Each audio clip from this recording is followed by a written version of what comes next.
22 साल से ये बिजनेस न केवल चलता हुआ व्यापार है बल्कि लगातार ग्रोथ करता व्यापार है, जिसने चलना नहीं बल्कि उड़ना भी सीख लिया है और ऊंची ऊंची छलांगे लगाना सीख लिया है।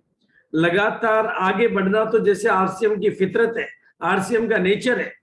ये तो लगातार आप आंकड़े आपके सामने, हर साल ग्रोथ के बाद ग्रोथ, यहाँ हर चीज बढ़ती है, डिपो बढ़ते हैं, प्रोडक्ट बढ़ते हैं, फैक्ट्रियां बढ़ती है, टीम बढ़ती है। बढ़ना ही इस बिजनेस का, रिसेशन नाम की कोई चीज इवन कोविड में भी इसने बढ़ना ही देखा है।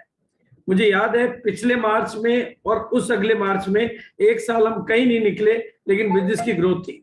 और आज आप सब लोगों के लिए सौभाग्य की बात है कि सबसे बड़ी कंपनी, हिंदुस्तान की सबसे बड़ी कंपनी, सबसे बड़ा इंफ्रास्ट्रक्चर, सबसे बड़ा नेटवर्क और सबसे बड़ा सिस्टम आपके साथ है। चाहे मैन्युफैक्चरिंग सेटअप की बात करें तो ये भारत का डायरेक्ट सेलिंग का सबसे बड़ा मैन्युफैक्चरिंग सेटअप है। प्रोडक्ट कैटेगरी की बात करें, प्रोडक्ट डिलीवरी सिस्टम के इंफ्रास्ट्रक्चर की बात करें, हर मामलों में, हर बात में, मैं जितनी भी चीजें बोलूं हर बात में ये नंबर 1 पे मिलेगा। लेकिन अब आपके नंबर 1 बनने की बारी है। और ये बात मैं इसलिए कर रहा हूं कि अभी पूरे विश्व में सबसे अधिक ग्रोथ रेट जब आरसीएम की शुरुआत हुई थी तो डायरेक्ट सेलिंग में भारत का नंबर 122वां था और आज 12वें से भी कम पोजीशन है, मतलब 12वें से भी ज्यादा, मतलब ऊंचा स्थान आ गया है। और अभी पूरे विश्व में सबसे अधिक ग्रोथ रेट अगर कहीं है तो वो भारत में है। पूरे विश्व में सबसे अधिक कहीं ग्रोथ रेट है तो वो भारत में है।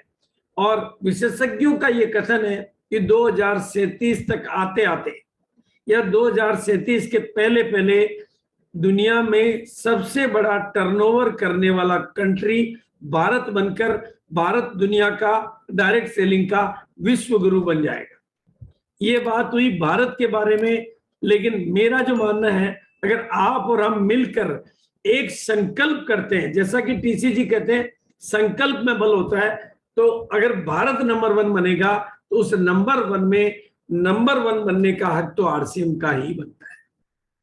अगर भारत वो नंबर 1 बनता है तो भारत में नंबर 1 बनने का हक तो आरसीएम का ही बनता है। और आरसीएम जब भारत में नंबर 1 हो जाता है और विश्व में भारत नंबर 1 हो जाता है तो ये विश्व में नंबर 1। अब आप थोड़ी सी कल्पना करिए और थोड़ा सा इसका संकल्प करिए